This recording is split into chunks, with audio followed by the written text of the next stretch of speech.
Diviana Díaz Pinzón, estudiante de Tecnología en Radiología e Imágenes Diagnósticas de la UNAD. El día de hoy vamos a hablar acerca del tratamiento de las reacciones adversas a medios de contraste, los catéteres que se utilizan en estudios de radiología. Para una reacción adversa a medio de contraste, lo mínimo que se debe tener en el sitio en que se estén administrando los medios de contraste es un equipo completo para contar con el tratamiento al paciente, entre ellos un sistema de oxígeno, un sistema de intubación, los medicamentos que sean necesarios, además de un botiquín y obviamente que el paciente siempre tenga una vía venosa permeable en caso de que haya una reacción y haya que tratarla.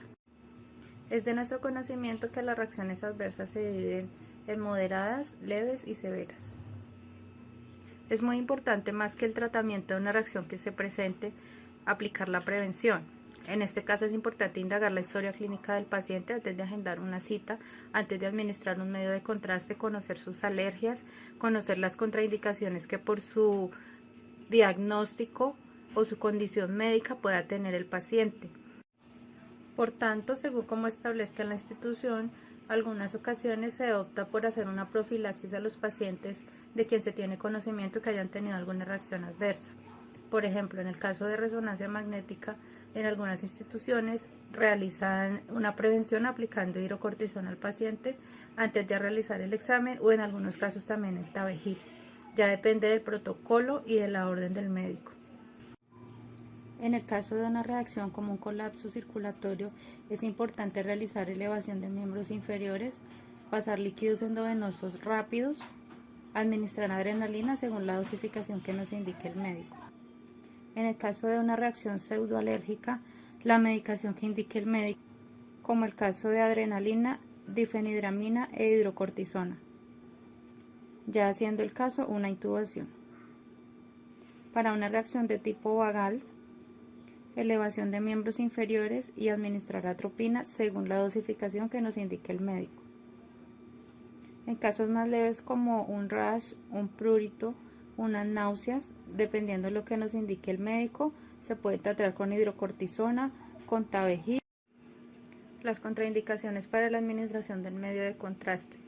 Entre ellas encontramos a los pacientes con diabetes mellitus asociada a insuficiencia renal, pacientes con historia de reacciones graves por hipersensibilidad al medio de contraste, historia de reacciones adversas severas a contrastes yodados que pueden generar una afección cardiovascular que puede ser muy peligrosa para el paciente. En mujeres embarazadas, cabe resaltar que dependiendo de la función renal del paciente se puede hacer algún tipo de profilaxis para poder administrar el medio de contraste. En el caso de pacientes con insuficiencia renal, por ejemplo, en resonancia se puede aplicar el medio de contraste si lo indica el nefrólogo, si lo autoriza, y en caso de que el paciente el mismo día del examen o al día siguiente tenga un procedimiento de diálisis. Saludos, mi nombre es Cristian Martínez, estudiante de la Tecnología en Radiología e Imágenes Diagnósticas. Les voy a hablar sobre los medios de contraste, sobre qué son, cómo se clasifican y su vía de administración.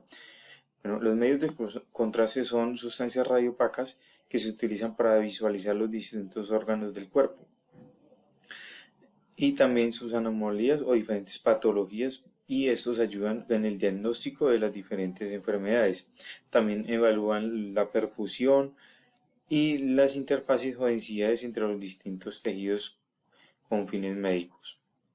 Estos se clasifican en positivos, negativos y neutros. Entonces, decimos que los positivos son los que atenúan más que los tejidos blandos, viéndose radiopacos o blancos, y se dividen en hidrosolubles y no hidrosolubles. Los negativos son los que atenúan menos que los tejidos blandos al absorber poca radiación y se ven radiolúcidos.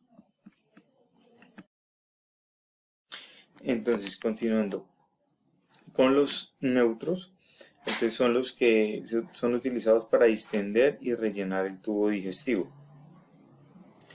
Entonces, las vías de administración son orales, rectal, vaginal, endovenosos, intraarteriales y intraarticulares.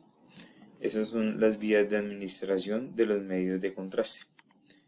Muchas gracias. Hola, a continuación voy a hablarles acerca de las dosis que se deben de tener en cuenta en la utilización de los medios de contraste. Hablamos de una dosis habitual o general y una dosis máxima, en este caso para la administración endovenosa, tanto para adultos como para niños. En los adultos hablamos de 1 a 3 mililitros sobre kilogramos con una máxima de 5 mililitros sobre kilogramo. Y en los niños de 2 a 3 mililitros sobre kilogramo y una dosis máxima de 150 mililitros. En resonancia hablamos de 100 a 300 miligramos sobre mililitro y en el TAC de 10 a 15 miligramos sobre mililitro. En los contrastes de gadolinio hablamos para la resonancia magnética en los adultos de 0,2 miligramos sobre kilogramo, que equivalen a 0,1 milimolar sobre kilogramo, y una dosis máxima de 0,6 miligramos sobre kilogramos, que equivalen a 0,3 milimolares sobre kilogramo. En los niños no se recomienda este tipo de contraste, pero en un caso mayor vamos a hablar de 0,2 miligramos sobre kilogramos, que equivalen a 0,1 milimolar sobre kilogramo. En otros métodos, como en el TAC, vamos a utilizar de 0,8 miligramos sobre kilogramos, que equivalen a 0,4 milimolar sobre kilogramo. Ahora vamos a hablar de los protocolos de los enemas rectales. Estos se utilizan para dos funciones principales, la de evacuación o de limpieza. Esto se hace a través de la introducción de líquidos por vía rectal. El enema de evacuación va a estimular la peristalsis a través de perfusión de grandes volúmenes de soluciones o la irritación local de la mucosa del colon. En el enema de limpieza vamos a utilizar agua corriente, suero salino, fisiológico, soluciones detergentes y una pequeña cantidad de soluciones salinas. El paso a paso para este procedimiento, el primero es informar al paciente sobre el procedimiento que se va a realizar, explicándole cómo se va a hacer, qué es lo que queremos encontrar y pues cuáles pueden ser las consecuencias de una mala práctica de la técnica. El segundo paso es preparar al paciente, primero colocándole una bata y luego ubicándolo en la camilla en una posición que nos facilite la utilización del edema pues, en la cavidad anal. Para esto se pone de lado, recostado, con las rodillas recogidas.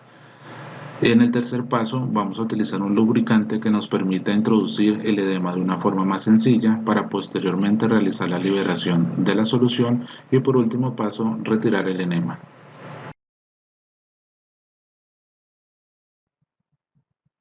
Buenas noches, mi nombre es Sandra Patricia Rojas Celis, estudiante de la Tecnología en Radiología e Imágenes Diagnósticas SEA Ibagué. El día de hoy les expondré sobre la extravasación de medios de contrastes y tratamientos. Esto ocurre cuando el líquido sale del vaso de lo que contiene diseminándose por los tejidos blandos adyacentes. Los síntomas de esta extravasación son dolor, deshidratación, hematoma, ulceración cutánea y síndrome compartimental. Los factores de riesgo de extravasación son inyección miembros inferiores y venas distales o terminales de las manos o dedos de los pies. Edades extremas de vida, fragilidad vascular y compromiso del drenaje linfático o venoso, obesidad, diabetes o enfermedades. Los mecanismos de acción en la extravasación dependen de osmolaridad del contraste. A mayor osmolaridad, mayor